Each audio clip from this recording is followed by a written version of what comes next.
بسم الله الرحمن الرحيم.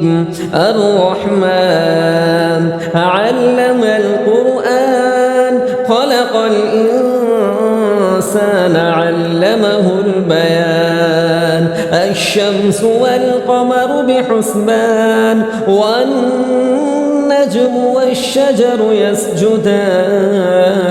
والسماء رفعها ووضع الميزان ألا تطغوا في الميزان، وأقيموا الوزن بالقسط ولا تخسروا الميزان. والأرض وضعها للأنام، فيها فاكهة والنخل ذات الأكمام، والحب ذو العصف والريحان. فبأي آلاء ربكما تكذبان؟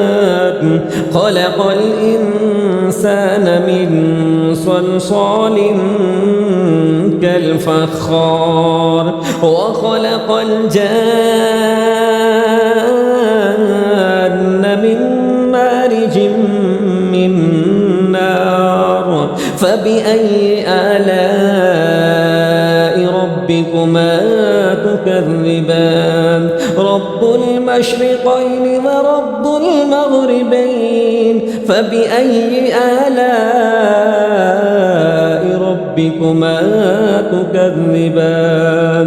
مرج البحرين يلتقيان، بينهما برزخ لا يبغيان. فبأي آلاء ربكما تكذبان؟ يخرج منهما اللؤلؤ والمرجان. فبأي آلاء ربكما تكذبان؟ وله الجوار المنشآت في البحر كالأعلام. فبأي آلاء ربكما تكذبان؟ كل من عليها فان، ويبقى وجه ربك ذو الجلال والإكرام. فبأي آلاء ربكما تكذبان؟ يسأله من في السماوات والأرض، كل يوم هو في شأن. فبأي آلاء ربكما تكذبان؟ سنفرغ لكم أيها الثقلان. فبأي آلاء ربكما تكذبان؟ يا معشر الجن والإنس إن استطعتم أن تنفذوا من أقطار السماوات والأرض فانفذوا، لا تنفذون إلا بسلطان. فبأي آلاء ربكما تكذبان؟ يرسل عليكما شواظ من نار ونحاس فلا تنتصران.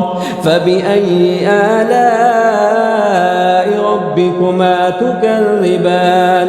فإذا انشقت السماء فكانت وردة كالدهان. فبأي آلاء ربكما تكذبان؟ فيومئذ لا يسأل عن ذنبه إنس ولا جان. فبأي آلاء ربكما تكذبان؟ يعرف المجرمون بسيماهم فيؤخذ بالنواصي والأقدام. فبأي آلاء ربكما تكذبان؟ هذه جهنم التي يكذب بها المجرمون يطوفون بينها وبين حميم آن فبأي آلاء ربكما تكذبان ولمن خاف مقام ربه جنتان فبأي آلاء ربكما تكذبان ذواتا أفنان فبأي آلاء ربكما تكذبان فيهما عينان تجريان فبأي آلاء ربكما تكذبان فيهما من كل فاكهة زوجان فبأي آلاء ربكما تكذبان متكئين على فرش بطائنها من استبرق وجنى الجنتين دان فبأي آلاء ربكما تكذبان فيهن قاصرات الطرف لم يطمثهن إنس قبلهم ولا جان فبأي آلاء ربكما تكذبان كأنهن الياقوت والمرجان فبأي آلاء ربكما تكذبان هل جزاء الإحسان إلا الإحسان فبأي آلاء ربكما تكذبان ومن دونهما جنتان فبأي آلاء ربكما تكذبان مدهامتان